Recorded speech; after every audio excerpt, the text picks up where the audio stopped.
Hey guys, what's up? And welcome back to another episode of Zeke's House.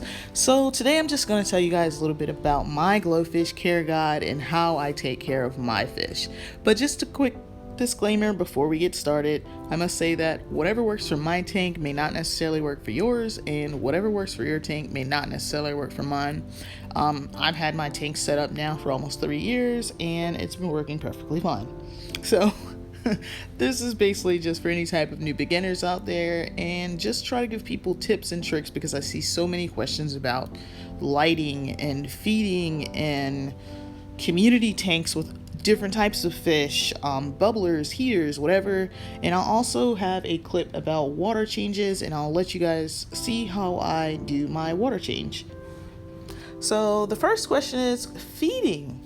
What do I feed my GloFish? How much do I feed my GloFish? And how often do I feed my GloFish? Well, if you take a look at my tank, I have 3 platies, I have 3 GloFish tetra, and I have 1 beta fish. And what I feed in this tank is what's called GloFish Experience the Glow Special Flake Food. This food is supposed to make the GloFish brighter, and although it is for GloFish, it is for all tropical fish, which means that if my other fish eat it, which they do, it will not bring any type of harm to your other fish. I have not had any types of problems with the platy eating this fish food. How much and how often? So usually for me, I'll feed my tank twice a day.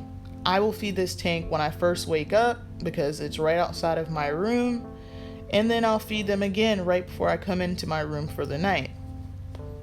And how much? You're supposed to feed them as much as they can eat within about a minute to maybe a minute and a half. So I'll just take a little pinch and I'll throw it in there and they'll just gobble it up. If they still seem to be like super hungry and like going for the top of the tank, I might add, like a little pinch more because I do not want my fishies to be hungry. But one thing to remember is to never overfeed your tank. So now let's discuss the lighting on the tank. Do the fish act differently depending on the light colors? In this tank, this is the 10-gallon aquarium kit. It has 2 different settings, well 3. It can be off, it can be on to just the white LED lighting, or it can be on the blue LED lighting. Does it affect them? I think that if you left your lights on all day, it would affect any type of fish. So I personally do not leave the lights on my tanks all day long. There's no timer, so I have to manually turn on any light function I want it to be on. For the most part, I will turn on the white light further in the evening, maybe around 2 or 3, just to take a look at them. Sometimes when I feed them in the morning time, I'll turn it on while I'm feeding them. But your fish they're just like you. You need a day function and you need a nighttime function so you can go to sleep.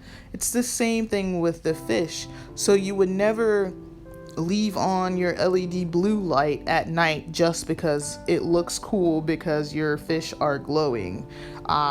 At night, I will turn on the LED blue light. That's because they look more fluorescent in the LED blue light, but I will never leave it on for long periods of times.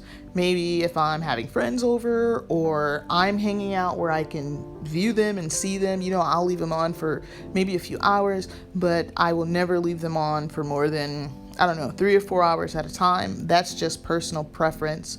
But all lights go out because it's time to go to sleep at night. So now let's discuss temperature. GloFish can be in temperatures between 64 and 86 degrees Fahrenheit, but they do prefer temperatures between 72 and 80 degrees Fahrenheit. So if your room temperature is anywhere colder than 72 degrees, I would definitely consider getting a heater. As you can see here, if you look inside of my tank, there is not a heater in my tank.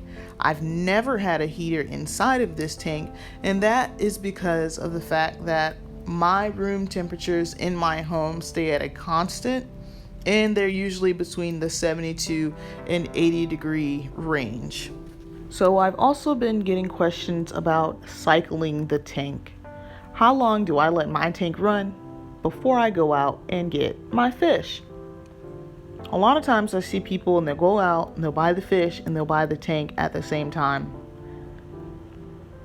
As someone who's going into GloFish, I would definitely say that you need to set up your tank. You need to let it run for at least a week or two before you go out and get the fish, and just let your tank cycle. Try to get your parameters together before you go out and buy the fish. Personally, I was able to let mine run for about a week and a half before I went out to go buy the fish. The good part, which cut down on my initial cost, is that inside of the 10-gallon aquarium kit for the GloFish, it came with the water conditioner. So the water conditioner wasn't something that I had to go out and get when I got the tank, because it came with the kit. But when I went back to go buy the fish, I also bought some GloFish conditioner. I also bought, when I bought the water conditioner, I also bought what's called the color booster, which is supposed to keep your fish nice and fluorescent. Can't say whether it actually works or not, because my fish have been at a constant fluorescent state because I used the color booster on the tank. So I've also got questions about water changes on the GloFish tank. I use what's called a siphon.